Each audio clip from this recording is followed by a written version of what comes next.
Yo, people, what's going on? Back again with another episode of Unpopular Opinions. What you saying, my guy? Yo, am I on mute or is it you? No, I'm good now. Yeah. What are you saying? Yeah, what you saying, my guy? Yeah, I'm sweet, bro. Yeah. I'm sweet, man. What's happening? I'm good, man. Obviously, been a wild week for me, but we're all good. I'm all good, man.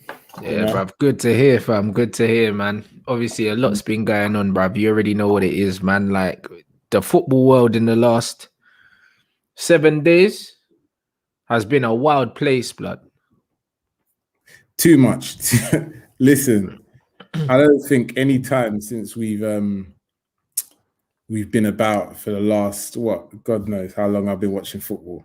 Obviously decades, isn't it? Like, I've never seen anything. We've seen changes come to football. We've seen news stories. We've seen it all. I thought I've seen it all. Do you know what I'm saying? But I ain't seen nothing like what the last 7 to 10 days have shown in football, man. It's mad. Yeah, it's true, boy. It rumbled a whole fan base, a whole global fan base, and it's mad. It's like all it's shown you, yeah, is bruv, how hard, yeah, man will jug for money, blood. Because I'm telling you, yeah, FIFA and UEFA were twerking hard, fam, for the fans, yeah, to get that Super League scrapped, bro. And it shows you, yeah, just how much money these men make, and also how important the fans are in terms of putting money in these man's pockets. But make no mistake about it. And that's why I say the best way to protest in football, yeah, is with your money, bruv. Because that's the only way these men start reacting, fam. But you know, the funniest thing is that I'm surprised that everyone reversed their decisions so quickly just because of some protest, because this ain't the first time football fans have protested, isn't it? Maybe it's because it was mass protesting from a lot of different clubs, but I'll be honest, I think most clubs are selfish, innit? They don't care. If I'm a Man City owner, I don't care if Chelsea fans are protesting. All I care about is my own club. And I'm thinking, you know, there's been protests obviously in the last couple of days for Kroenke, you know, at the Emirates, obviously Glazers, at Old Trafford. But the truth is that, bro, I went to protests like that years ago, bro. Like, nothing's changed. Like, these protests have been going on for years. This ain't like the first time. For some reason, it's on the news today, this time around, because of the Super League. This ain't the first time people have been saying Glazers out. This ain't the first time people have been saying Kroenke out and so forth. But now, all of a sudden, people, it's seeming to make some actions move, innit? Well, I say that, but on the flip side, bro, there's no indication that Kroenke and Glazers and everyone else is selling. So, bro, everything's back to normal, innit? These managers thinking, you could buy me out maybe, but you're going to have to spend big money. And I'm not sure if any consortium or faction can bring together the money that these guys are gonna cost to buy them out, ultimately. That's what I'm saying, bro. So it's all a bit of a mad one. Obviously, there's talk of the Arsenal takeover with the Spotify guy. Those are the quotes there. He's basically saying that he wants to prepare an offer, yeah, and that he does intend to buy the football club. But again, you can intend to do all the things in the world you want, blood. If man don't want to sell, you can intend all you want, bruv. You know, like that. Because he's not like the Saudi royals, yeah, where them man can pay over the odds and it still won't touch them. This guy's got money, but he ain't got enough money to spend 2 billion over the asking price or 1 billion over the asking price. He ain't got that kind of money. Do you know what I mean? So it'd be one of them ones where the only way I could see him buying the club is if Kroenke wants to sell. And from what they've said they don't want to sell, bruv. Yeah, and that's it. And it's like, what people don't seem to realize is that's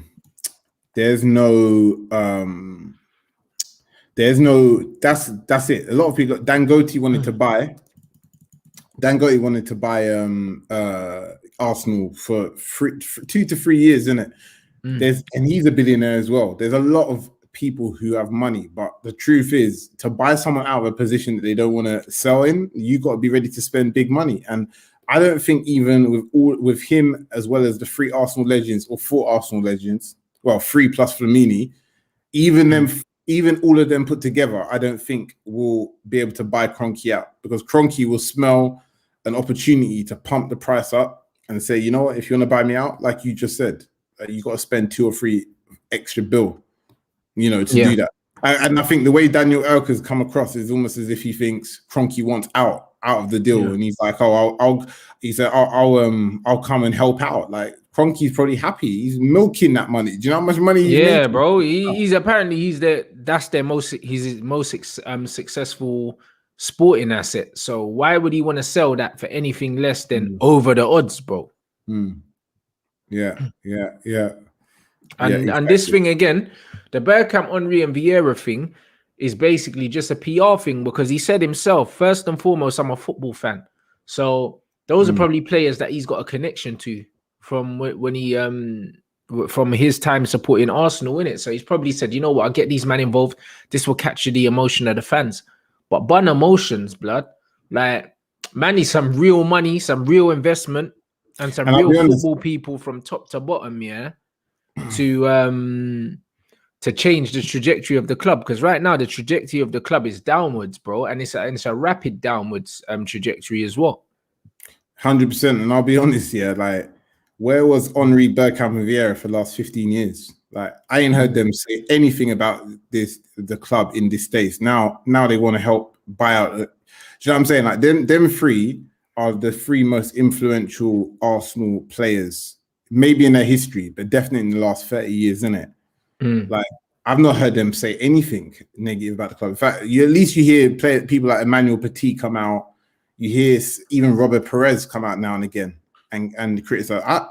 I remember there's been interviews with Henry asking him about Arsenal. He doesn't even he barely comments about Arsenal, to be honest with you. And now all of a sudden these men want to take over. So it's a little bit too little, too late. They should have done this a long time ago. I've not heard Bergkamp say anything. Yeah, me neither, to be fair. The only thing I've heard Henry ever say is I heard that the quote about, and that was when, I swear it was Evra that baited him up, said that man saw Xhaka and turned off his TV or something. That's the only thing I've ever heard about Thierry Henry, like, say anything about Arsenal. And I watched the Hall of Fame thing with Alan Shearer, and he said, obviously, something about a team going unbeaten, and he was like, yeah, I can't see Arsenal doing that anytime soon. Like, so he basically insinuated that, yeah, these men are shit, blood. Do you know what I'm saying? Without really saying it. But that's about it, bro. Like, I haven't really heard these men come out and actually voice their disdain for what's going on at the football club. And neither have the Manchester United lot either with the Glazers, bro. They always want to blame the players. When Jose and other men that weren't their brethren was in, they blame the manager, but none of them wanted to come out and blame the owners, blood. So do you know what I mean? It's like there's very few players, even out of all of these owners, that people complain about. There's very few players who have that influence that criticize the owners. They don't step out and criticize them, which leads to us getting in situations like this. Now it was almost like people just jumping on the bandwagon now. Oh, like, this is a great opportunity to criticize Kroenke or to criticize the Glazers, but you weren't doing that years ago. Do you know what I'm saying? You weren't doing what you had. Nothing but facts. And this is the problem for me. It's like, these men, it's always when it suits, isn't it? It's always when it suits. That's why when like the other day, people were like, oh my God, like, Gary Neville helped save football, with all of his rants against the Super League and stuff like that on Sky Sports. It wasn't Gary Neville, blood. It was the flipping Murdochs and them man behind, that were pumping all the money into the Skies, into all the media outlets that were making Sky's televised free around the world, when normally certain men in certain regions can't watch it. Bro, they used their power to manipulate the fans and make the fans believe that actually they were the ones making the change, but really it was the people above them, bro. Do you know what I mean? The people controlling them.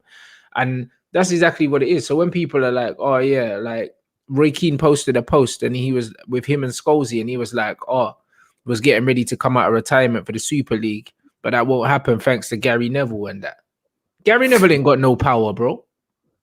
Yeah, listen, what Gary Neville's really good at is, which I do like him for this, is that he's good at articulating himself on TV in it to the average fan. That's what he's good at. As opposed to Jamie Carragher and a lot of other people like Roy Keane, that he's good at doing that, and he's good at breaking things down. Yeah, he's more intelligent than both of them. Like, it's clear. Yeah, but the reality of the situation is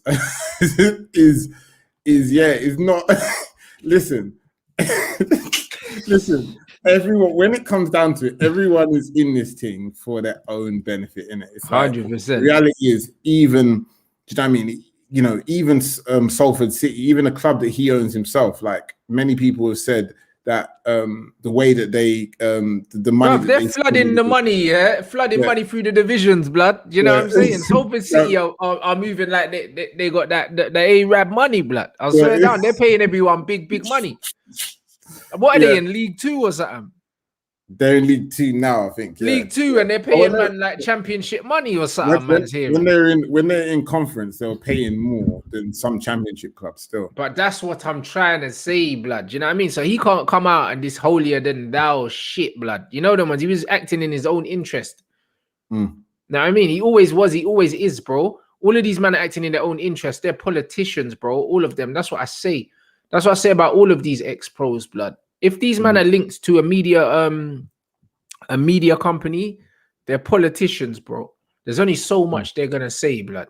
Do you know? But you know the issue that every player now, every ex-player is pretty much linked to one. Well, so them then in it. Well, then don't take their don't take their opinion seriously. It's that simple, bro. You gotta understand, if any man's working for one of these things, yeah, there's always an agenda that is always pushed by all of these outlets, bro. So unless they're doing it on their own YouTube channel that they've monetized and they're not getting money from any media outlets, bro, take everything these men are saying with a pinch of salt, blood. But then, it goes back down to, obviously, even this week, you're getting people like Talk Sport bringing on Ray Parlour to discuss the European Super League, and him not being able to deny or criticize his owners. Yeah, and he doesn't even work for the club, and even he doesn't criticize the owners. And that just shows how much people are scared about speaking out. I don't know if they're scared. I don't know if they dream about working for the club one day. Maybe Ray Parlour wishes he'll get a job for them one day and he doesn't want to speak out. Is it that there's some sort of contract that you can't speak badly? I don't know, because it's weird, isn't it? Like, but exactly. And Parlour's been on AFTV a few times as well, blood. So I don't really know, blood. He's a weird one anyway, brother. Honestly, I said it already. I think that man just found man in rehab and that. You know them ones. All these little crackhead footballers that are blowing all their money, bruv, end up on TalkSport. That's just what happens, bro. I swear down, bro. I think man's got to pay them divorce settlement payments. The last guy. But his girl's namming like half of his money forever, blood. Future earnings and that, bro. You know, man's working for 50%. That's why man's just, hey, bruv, listen, his head's gone, fam. Yeah. His head's gone, bruv. You know, like that. They just found him like behind a dumpster or something, bro. Like some joke. It's just a shame, innit? Because you just want one player who has got some respective stature of that respective club to just speak out, and all it shows is all they're doing is swaying, moving a goalpost when they're talking on mic, just like he was when he was talking to Robbie. And ultimately, all that leads to is there being a division where the players are still associated with the club. Like I said, even with the Super League now, it's done and dusted, even though Real Madrid, Perez said 2 days ago that it's not done and dusted, which people need to wake up and remember that. Perez is like some Bond villain, bro. He's not, you think he's done. He ain't done at all. All he's doing is just dashing man out of them WhatsApp groups. Trust me, man is admin of that WhatsApp group. Let me tell you that now. Yeah, he's dashing them man out of them with that WhatsApp group, and he's just adding new people in. There are a lot of clubs in the world, man. There's a lot of clubs that would love to do this. Like I said, if he called up Celtic or Rangers now, they'll say yes to get out of that Scottish League. To get out of that SPL to play in the European Super League. Come on. Bro, the thing's just mad. None of this thing don't make no sense. And that's why I say, just don't listen to these man. Don't listen to these man, bro. Because all these man lie, bro. All these man waffle in it. There's always something they're trying to protect or something they're trying to push, bro. None of these man, yeah, are they're like, oh, I'm just a football fan, bruv. Them man are way past being football fans, bro. Do you know what I mean? They make their money, yeah, purely off what goes on, blood. Or they lose money based on what goes on, blood. Are you trying to tell me, yeah, if Super League, yeah, became a thing, yeah, and then it's on Amazon, but Gary Neville's on Sky, you trying to tell me that's not going to affect Gary Neville's bag? You know, the problem with all of this is that people also have a problem with other people making money in a certain way when they haven't looked at themselves and about how they're making money. That's the weird thing. But this is what I'm saying. How could Ray Parlour, yeah, sit on there, yeah, talk about Robbie, how he's making money, yeah, while being on TalkSport, who literally make money out of footballing meltdowns, yeah, and are owned by man that tap phones of people, blood. And bare sound bites. That's the sound bites and tapping phones, blood. Do you understand what I'm saying? Tapping phones, all this immoral, illegal shit that these men are doing, yeah. And man want to talk about AFTV, bro. Do you understand what I'm saying, bruv? That's how you know man's not right, bro. He's not right in the head, bro. I'm telling you. Mad. My man talking about views when the very fact of that conversation he brought up is just so he can get more views. It don't make no sense, man. Come on. But this is what I'm trying to say, bro. So I don't know, blood. Is that child support's just hurting, man. You know them, man. Got man by the throat and that. That could only be the only thing. Bro, it's just a shame, innit? Look, Parlour was never one of my idols. I can't speak for Arsenal fans. He was a dead baller, bro. It's just a shame. It's just a shame that all of these men have, you know, as we've got older and they've retired, a lot of them have just become donuts. Let's just keep it 100 in it. They just become some idiots. Like, and that's why you should separate the player's ability to the actual man, the actual integrity of the man. Because they're usually completely two different things. Do you know what I'm saying? That's why a lot of the time when people say, if I say I love this player or I love that, I could say I love them as a player. But a lot of them, when they leave football in terms of kicking ball, you realize what sort of person they are in it. Yep. That's it. You just realize what sort of person they are, whether good or bad. There's been a lot of dead ballers who have ended up being great. They come across like great people when they've left the game. Yep. The complete opposite though, with some of the greatest players that we talk about all the time, Paul Scholes, like Ray Parlour from Arsenal perspective. Some of these man, they're just nothing like what you hope that they'll be. It's a shame, isn't it? Yeah, but that's why you have to separate the talent from the man, innit? Unfortunately. And when you're a shit footballer and you got shit footballing opinions like Ray Parlour, it's just long, bruv. You know, like that. Well, he's an Arsenal legend, so I think but this is what I mean, bro. Do you know what I mean? And the thing is, they said that he apologized to Robbie. I haven't seen it, to be honest. I haven't even seen the apology, but allow the apology, bruv. Man don't care about it. Do you know what I'm saying? Man don't really care about it at all, yeah? And this is the thing, bro. And this was my main takeaway from the Super League thing. My main takeaway from the Super League thing before we change subjects was that I've never seen, yeah, so much passion, yeah, come from out of Gary Neville's mouth. Like, not even to do with Man United. Do you know what I'm saying? This Super League thing, yeah, he took it personally because he knew it was going to affect his football club that he owns and also his pocket and his deal with Sky, bro. Do you know what I'm saying? Him and Jamie Redknapp sitting down. I mean, Jamie Carragher sitting down, almost doing a podcast on Sky and that, bruv. Like, you know what I mean? Things overrunning, kickoffs getting pushed back and all sorts. Talk about these things passionately. And when man are getting abused and that, man are getting racially abused online and all these other things and at games, man ain't saying shit. Do you know what I'm saying? So I don't think that Gary Neville's the one that changed anything. The bottom line is, yeah, there's no money in stopping racism, bruv. And that's the reason why it will never happen. There's no money in it at all. And also it comes back down to the point that what is the benefit, like you said? Not only is there no money, but what's the benefit as well? Like, there's no benefit to them to sort of stop racism. It don't matter. It don't mean anything to them at all. Whereas to stop this is going to damage their pockets. It's going to damage the way that they see football. Do you know what I'm saying? And for that one reason, that is where I kind of see the other side of the coin. Do you know what I'm saying? Like, I kind of see like they're like it's conveniently it's conveniently negative to some people, innit? Do you know what I'm saying? And I feel like the biggest mistake Super League made was the way that they came across this whole thing, innit? The way they done it. It seemed proper snide and under the table. Yeah, if they done it in a softer way, end of the day, people would have started thinking like, raw, actually. Yeah. Because what I'm saying, because when it comes I to never thought about it like that. But you're right. If they done it above board, just like how UEFA like announce certain things years and years ahead. These men come out and were like, yeah, it's happening in the summer. Like on a mad thing. Let me tell you, that's another thing as well. And that's another thing that I picked up that people haven't spoke about enough. That UEFA boss, yeah, the way he talks with so much vim, yeah, and crud, yeah.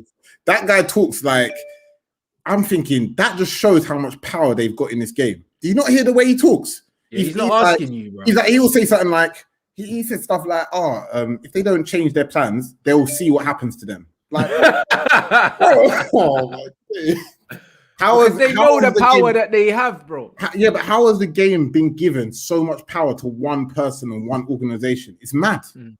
Bro, the way he talks, bro, he's like, trust me, they're going to want to decline that choice. So, yeah, if there's one video on YouTube about the way some of his little clips on the way he's spoken about stuff in the last week. And you think, how does this big game, this global game, have this one person and this one organization have that much power that they can talk like that?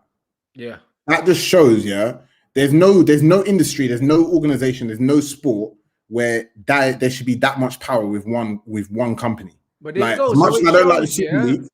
Yeah, it shows that it's not democratic. Because if it was, man couldn't chat like that. You know, like that. It's not democratic because man could not speak with so much vim, yeah.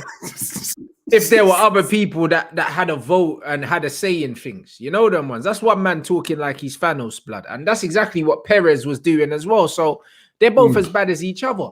But the difference is because that Super League thing wasn't done above board, that was the main problem. How can man just quietly, just out of nowhere, then boom, we're announcing, it's happening in the summer.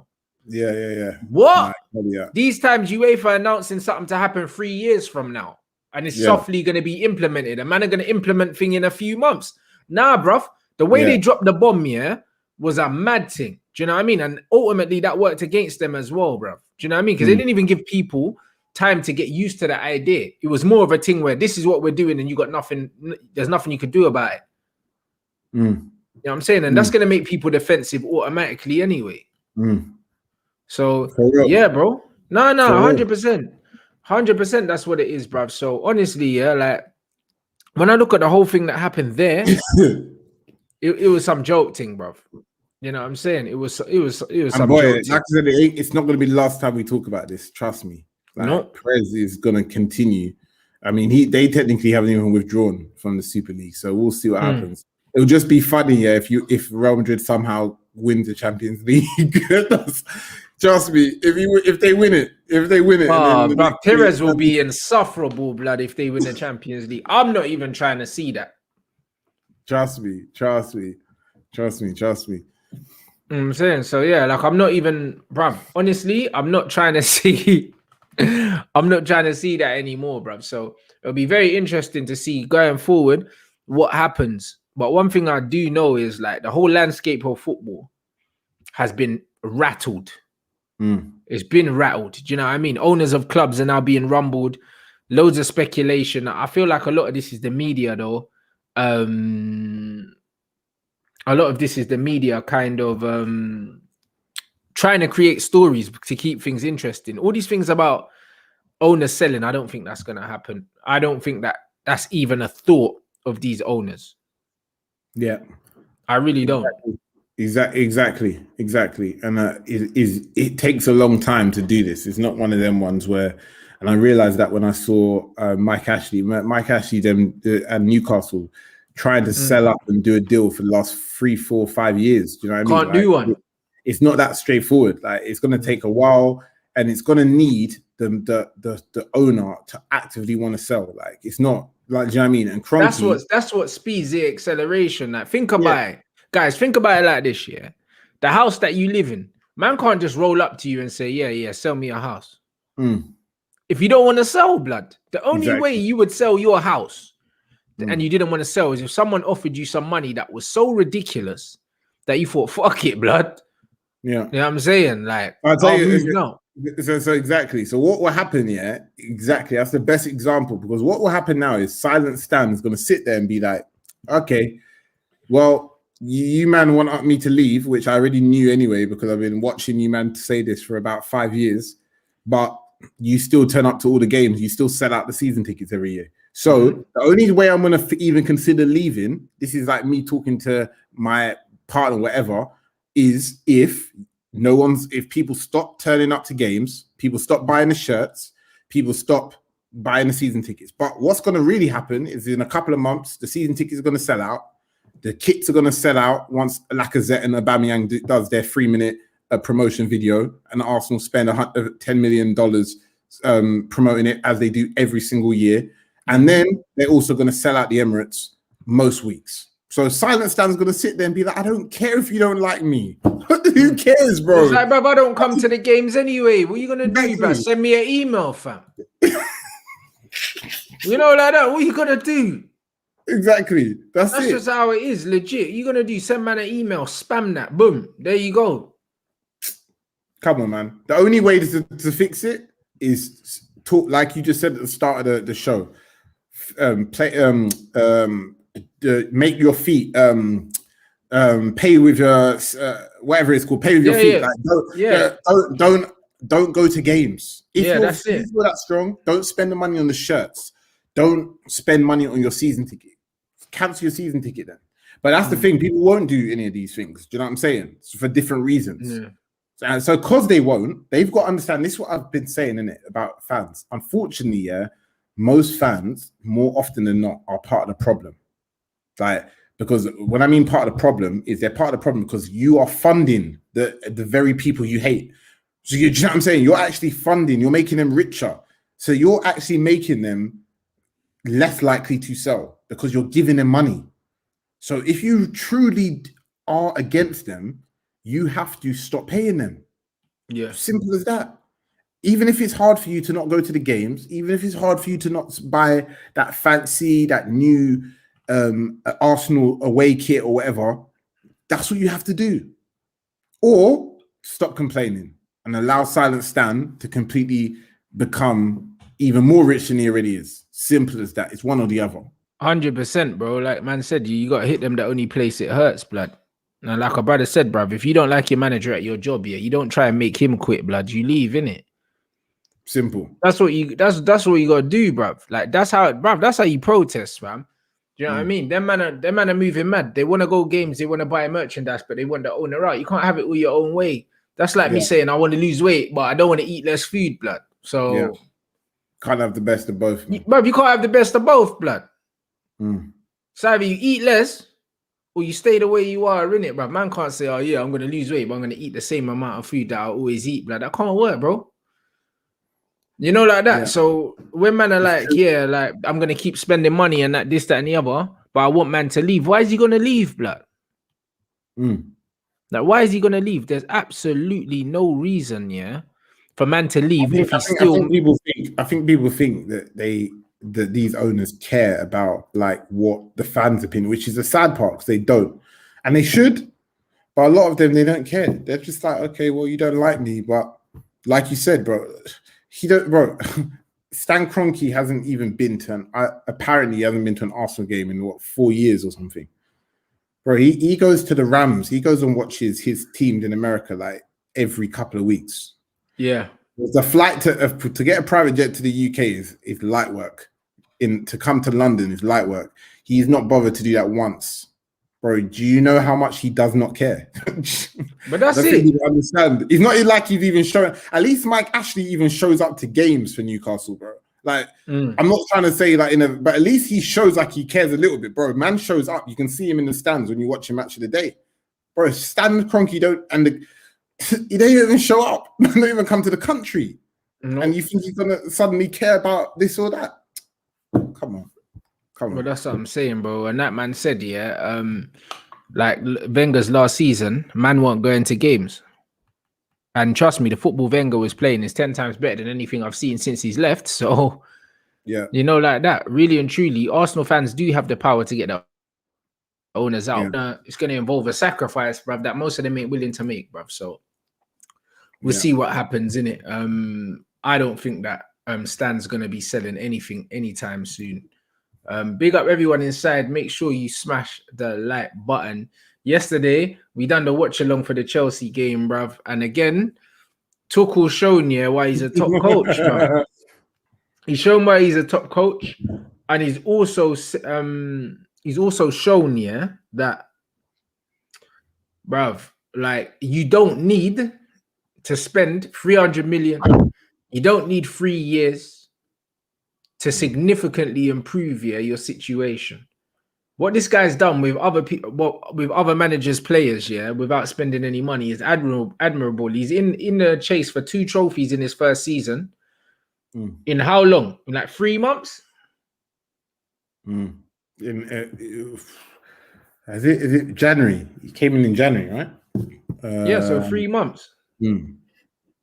Yeah, 3 months. Incredible, bro. Like this is the benefit of getting an experienced manager who knows what he's doing, who's seen squad cycles. He's seen, he knows how to get into a team and understand the chemistry of certain players who play well together, certain players who need more time. He will understand that quickly because he's an experienced manager. Do you know what I'm saying? And that's the benefit of sometimes, look, you can do experiments, When they don't work out, you move on, innit? And that's the mistake that many people said Arsenal made again. Like, why not just try and get Max Allegri? Like, you'll be better off getting a manager in that may not play exactly how you want to play, because Tuchel, mate, he doesn't necessarily play exactly how Chelsea fans want. You know, some Chelsea fans have been complaining about style of play, but he's stabilized the club. He's got the best players playing their best. He's almost certainly secured top 4 as well. Bro, look at Kante now under him now. Like compared to people were worried about what happened to Kante. Kante is a lot better under this manager for sure. Much better.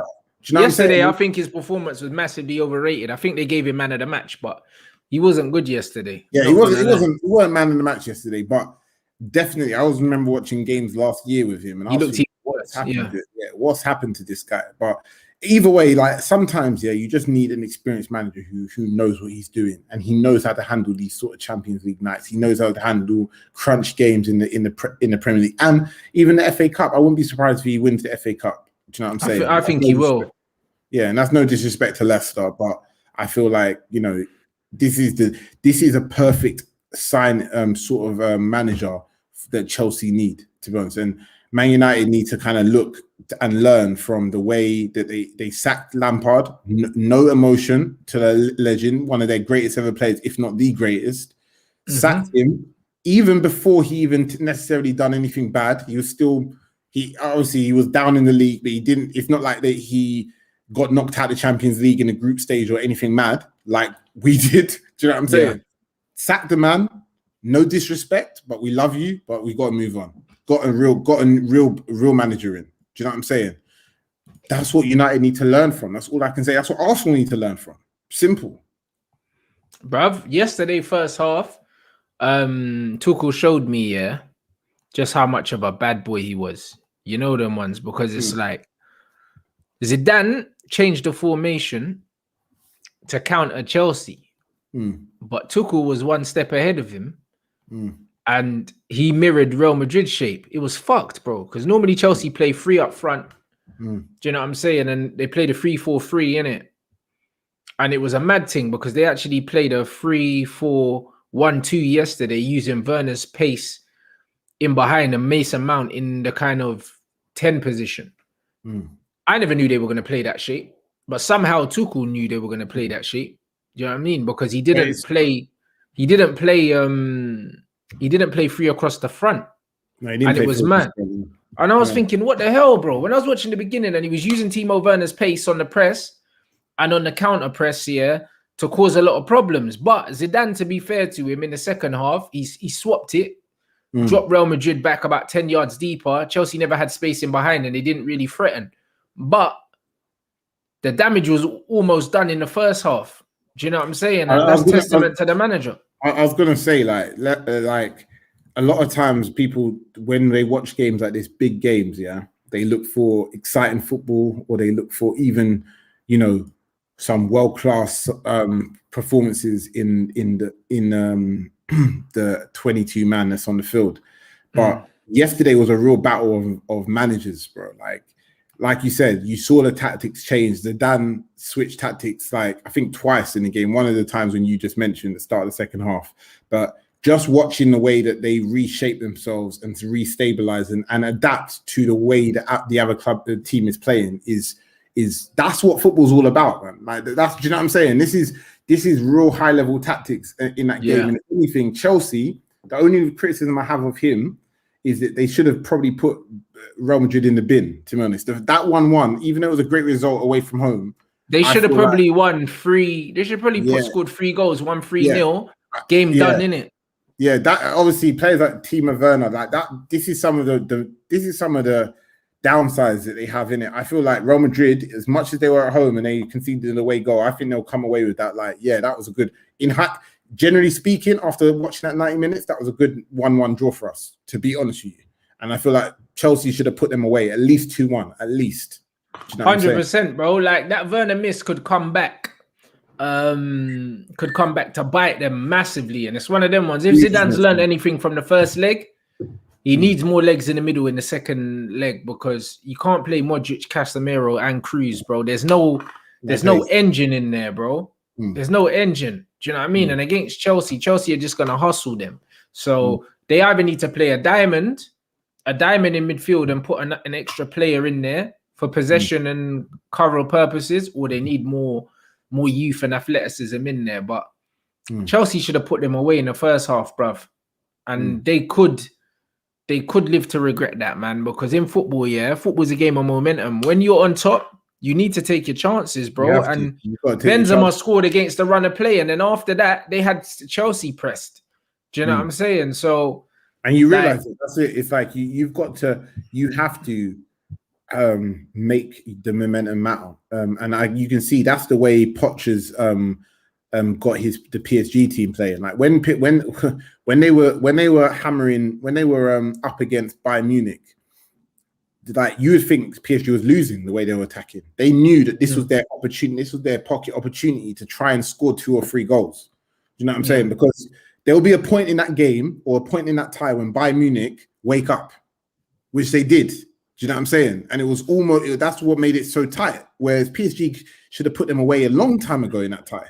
They still won, but at least they won because they didn't sit down and think, you know what, we've got our goal, we've got this, and we're gonna rest on that. And I feel like Chelsea should look at that this was a good game for the taking for Real Madrid against Real Madrid, because Real Madrid might next week be a completely different animal. And if they are, even with no pace in the middle, them 3 can pick strings through that midfield. That, listen, it's all about the midfield battle, isn't it? It's all going to be about how well Kante, how well the Chelsea middle cope with the ball players in the middle of the field for Real Madrid. But we'll see what happens, innit? It's all about that, bro. Literally, the midfield is where the game is going to be won and lost, innit? Because Chelsea are very good in possession. And the funny thing is, I thought that Real Madrid, I thought Real Madrid were going to actually monopolize possession in that game. And I was very, very surprised to see that they didn't, innit? And it shows, that, bruv, they looked old yesterday, innit, Real Madrid? Yeah, they did. They looked old. They look like they're coming to the end of their cycle. But on that note, even before moving on, did you want to say, what's your thoughts on a player who does not get enough respect in this game, Karim Benzema? Bruv, he's one of the best strikers of the modern era, bro. I think it goes without saying, but here's the thing, though. The reason why people don't respect that is because he was literally he sacrificed most of his career to make CR7 look good. He did, whether you like it or not. Do you know what I mean? I followed Karim Benzema from his Lyon days. Do you know what I'm saying? He's one of them players when I was growing up playing football, I used to follow him and I used to watch him because the way he played the game, yeah, I really admired it, and I wanted to mold some of my game on him. The way he holds the ball up, the way he dribbles and takes people on, all these things he stopped doing at Real Madrid. Karim Benzema, young Benzema, was going past players. Do you know what I'm saying? More of a fox in a box at one point in his career when he was just literally, he was just at the end of passes scoring. But yeah, you're right, for real. And it's a shame because someone like him, what you realize is that he's, years ago when Ronaldo was there, a lot of people wouldn't have seen him as anything more than a poacher or they just thought that he's just a link man that does all the unselfish running, and laying off passes for people, when really he's got great close control. His link play is great, his dribbling's very good, but you don't see a lot of it. You don't see a lot of it because he doesn't use it. There's so much to his game, that you do not see. His technique is dumb. Like he scored a volley not too long ago where the ball was played into him and he's controlled it and he's hit the volley with the same leg, whilst in the air, and he clapped that in the top corner. Like the level of technical ability to do that. And even yesterday, the way he's controlled the ball with his head and cushioned it onto a volley into the roof of the net. Like you have to have like God level ball control to be able to control a ball with your head, bro. Like, do you know what I'm saying? He controlled it with his head, like fucking Werner, bruv. Werner couldn't even score from 6 yards out, bruv, and the ball was cushioned to him, and this guy's controlled the ball with his head and lashed it into the roof of the net while it's raining, and with power as well. It's not even that. It's not even like he guided it into the goal. The guy absolutely like rifled it into the roof, bro. So the tech levels are different. And when you're that technically gifted, and you're humble enough, to literally sacrifice all the accolades that he would have got, all the respect he would have got but didn't get because Ronaldo was there and he was putting things on a plate for man. It's crazy, bro. Like he involved his game. Exactly. And by the way, listen, I think you can count on one hand, maybe two at max, on how many players have spent that long at Real Madrid, full stop, even in the last 30 years. Like, do you know what I'm saying? Especially if you take away the darlings of the flipping Real Madrid darlings like Raul and Guti and all of them, man. If you take them out, there's pretty much hardly any players that have spent this long at Real Madrid. You can't. I don't think there's a foreign player that spent this long at Real Madrid. Yeah, I know. He's been there like 11 years. Yeah, I'm sure someone's even got the facts for that, but I wouldn't be surprised with that. Do you know what I'm saying? And he's gone through. He's had some of the best managers. It's not even just about the best managers. He's had a number of managers, like 4 or 5 managers in that period of time. And under every single manager, I think I saw a stat. His numbers consistent. Do you know what I'm saying? He's consistent.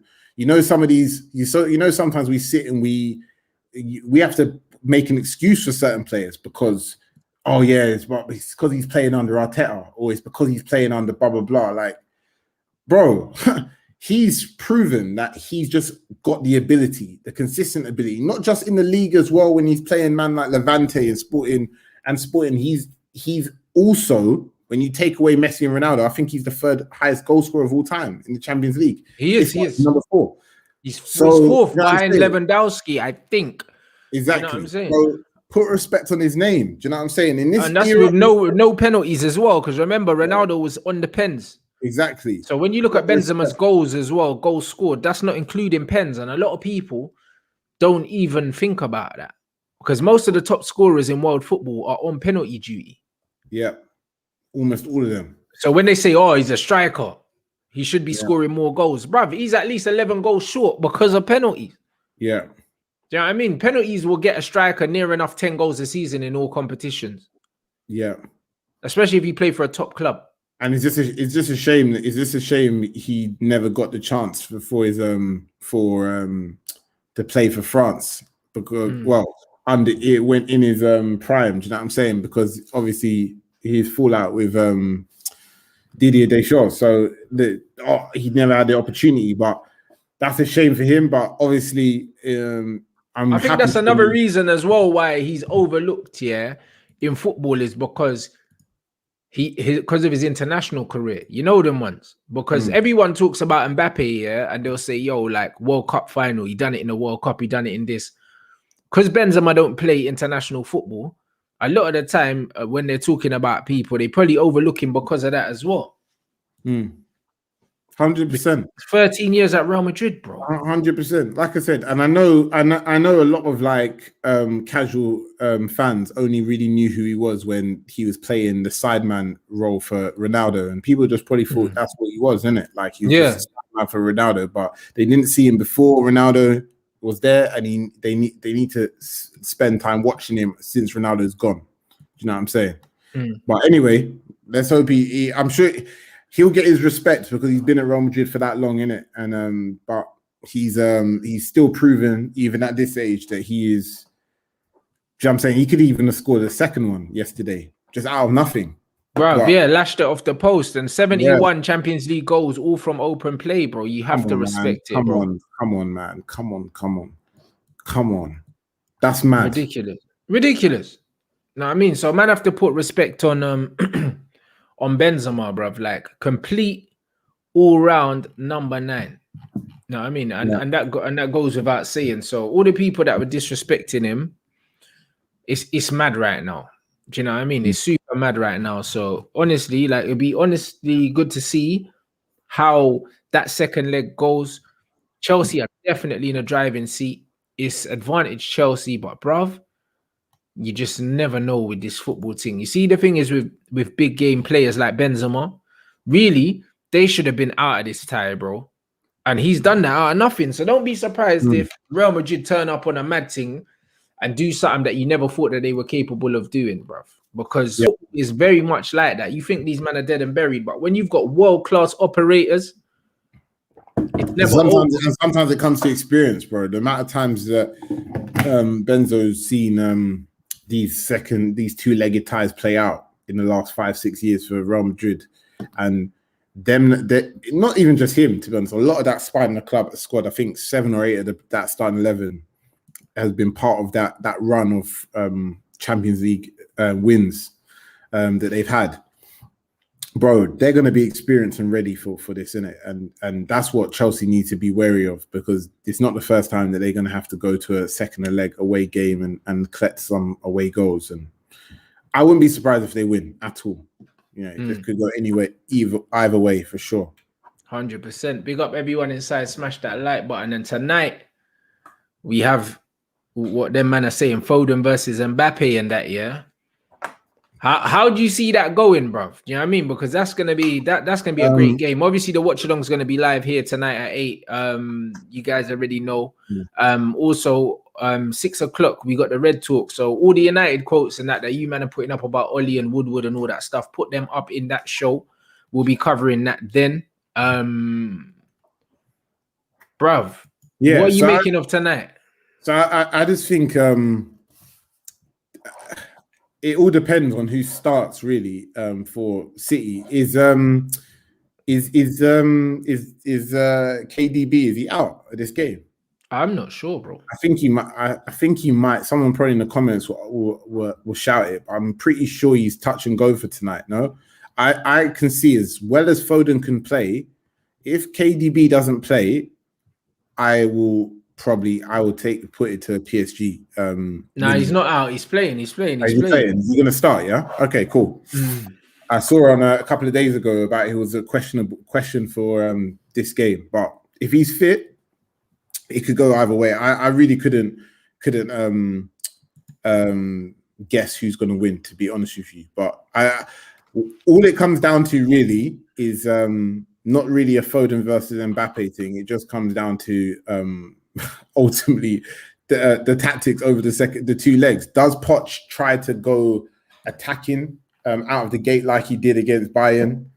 Are they going to try and bag a couple of early goals in the tie, or are they going to sit back and try and see the way Man City start playing their football and ultimately controlling the game and then hitting them on the break through Mbappe on the left, which is pretty much what they were doing for large parts of the Bayern Munich game when they were leading. So I can see it going either way, but I can say for now, I would still say PSG is going to win the tie.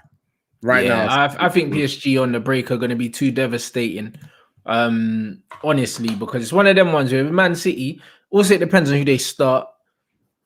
It depends on who they start, what formation they're gonna go for. I wouldn't be surprised if PSG go to a 3 at the back today. I just wouldn't be surprised because Poch does like that against Pep.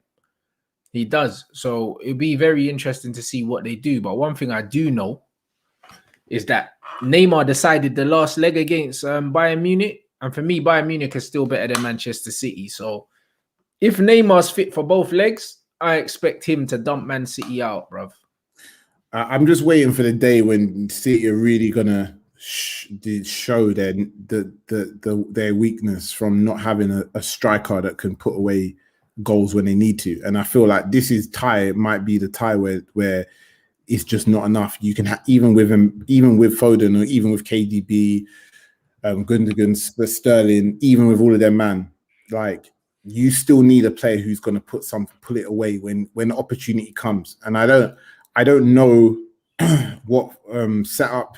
Pep obviously always likes to turn things around, change things around a lot. I can see him probably changing his formation for this game or who he's going to start and who he's not. But honestly, I feel like that's going to be the difference as well. Like you need a striker who's going to put the opportunity away when it's given to you. So I'm going to go with PSG to win the tie overall. I'm just going to say overall they're going to win it 3-2. Who's at home? 3-2 PSG overall, yeah. Who's at home today? Let me have a look. Let me check. PSG's at home. Ooh. Yo, this game is gonna be lit. Lit, bruv. You know what I mean? One thing I would say, like, bruv, I wouldn't like if they start Sterling tonight, yeah. I think Man City are gonna lose still. I don't think they can afford to carry players, and it's one of them ones where right, you're saying Sterling's being carried, yeah? bro, he just misses open goals. Like every time I see him play, bro. Like last game, he was awful. Yeah. You know what I mean? The last few games, he's been awful. I don't know if he's had an awful season because I don't follow Man City, but every time I watch him, he just looks like out of place in that team. In terms of numbers, he's still had a good season, but yeah, but them numbers are but yeah, no, you're right. I mean, Sterling. This is the problem with Sterling because Rashford's had a good season and numbers as well, blood. You know them ones, but like when I look at him in that team, yeah. When I look at him in that team, he just looks out of place, bro. He looks like he's not technically he's not at the level to play in that team. You know them ones. It looks weird, bro. Like some of the stuff I see man doing, it's like. Nah, but he just looks mad out of place, man. Foden's come through the other day, and Foden looks clear of man already. Well, you know the problem is that like Sterling, Pep tried to mold him into a player that can finish, and who's a great finisher. And the reality is that I don't think that was ever going to be a part of Sterling's game when he was younger. In it, Sterling was all about more pace and supplying rather than being the person who delivered the goals. And I think Pep was probably more like, you're a player who should be getting 10 to 15 goals a season, and added that level of pressure, which means he is trying to get on the end of opportunities that really isn't him. Do you know what I mean? And I feel he's better suited in a different system for maybe a different team where the reliance for him is not scoring goals. But in modern day game where he plays, he is supposed to be scoring 10 to 15 goals a season, isn't it? But that's the truth. Look, the reality is with City, this is one of the weaknesses, like I said, about the no striker, is that City seem like a team that they're going to need they're going to need at least 4 or 5 good chances, I feel like, to put away 1 or 2 of them. Whereas I feel like PSG, you give Mbappe or Neymar 4 or 5 chances, do you know what I mean? Or they'll put most of them away, and that is the small fine lines that we are looking at in the Champions League semi-finals. But I wanted to ask you quickly though: do you think City would find PSG harder than Bayern Munich if they were going to play? Which one do you think would be? Yes, I do think that. The reason why I think that is because Bayern will do the little pressing thing and they'll try and play football with Man City, innit? And the thing is, all the teams I've seen City struggle against happen to be teams here that kind of sit back and counter them. That's how United have had fun with Man City. Yeah. Sitting back and countering them. Pace on the break is what City are susceptible to. Yeah. And I just think, that Neymar and Mbappe on the breakaway, and maybe Di Maria, I just think that, bruv, they might be too much for them. Honestly. I think they might be too much for them on the break, bro, because PSG are... I wouldn't say they're super clinical, but one thing is, on the break, they create a lot of chances, innit? They create a lot of chances, and I just feel that I think they'll do Man City on the break, bruv, with John Stones at the back. Like, oh man, yeah, I could see them getting caught. Not gonna lie, bruv. I could see them getting caught. And it's one of them. It's one of them games. Listen. It's going to be a tough one, isn't it? Like, even Edison needs to make sure he doesn't make any mistakes because, I know he loves this sweeper keeper business and loves coming out. But honestly, if he counts it wrong and Mbappe outpaces him, it could be a tough one for him as well, to be honest with you. So, but that's what I'm saying, bruv. Like, Werner killed them, man, on the break. You know what I'm saying? Yeah. Killed them on the break. A man are gonna have to deal with Kylian, bro. Yeah. You know what I'm saying? I'm gonna go with PSG for this one, but we'll see what happens. Like, sometimes it's all about who shows up on the day in terms of the mentality of the team. Do you know what I'm saying? Some teams are not about it when it comes to the semis. Do you know what I mean? Like, let's see what PSG and Man City are saying in this occasion. Absolutely. So it'll be very interesting. I think over the two legs, PSG will go through. You know what I'm saying? And then what? Man could be looking at a Chelsea PSG final, blood. Chelsea, like, you know what I mean? Against his old club, you know, football's mad like that. Some things just always happen. It's like I said, it's like it's scripted, bruv. You know them ones. And PSG versus Chelsea, Tuchel back against his old club. You could just see it happening, bruv. You can see it all. It's written in the stars, man. It's written in the stars. It's written in the stars. Just like how Arsenal somehow playing their old manager as well. Do you know what I'm saying? Real talk. Bruv, I wouldn't be surprised if that's the other final, blood. You know them. That's so it. They got to play in the semis, innit? Yeah. No, they're playing in the semis. And it'll be Man United Arsenal in the final if they both win, innit? Yeah, the mad thing, bro. I mean, we'll see. I never knew that. See, man, one City fan was like, "Oh yeah, you're being biased, bro. Man ain't scored since February. Allow it, bro. You know, like that, bro. I knew man was playing shit, bro. Allow me, innit? You know what I'm saying? So, now 100%, I said Emery's gonna pack us. Yeah, that's what I mean. I could Tuchel versus PSG, bruv. It looks like it's written. It looks like it's written still. Arsenal versus Emery. Do you know what I'm saying? We'll see, bruv. Big up everyone inside. Make sure you smash that like button. Over 1.1k in here. What you got coming up anyway, bro? Rest of the week, bro. Me, well, boy, I just had a little girl in it. So, boy, that's what I'm saying. Congratulations, my G. You already know. So man's on daddy duty now, blood. Daddy duty, bro. Daddy duty for real, man. Trust me. Mad thing. Changing nappies and that. Oh, bruv. You know them ones there, bruv. Hey, welcome to the last day of your life, blood. You ain't getting no more sleep, blood. I thought you were gonna say welcome to the club. I thought you were gonna announce. Nah, something. Hell no. Nah, not me, bro. Nah. Not me, bruv. Not me, fam. So yeah, bruv. The Wide Awake Club, blood. Man's got that membership now. You know them. That's just what it is. You got that strong membership subscription and that.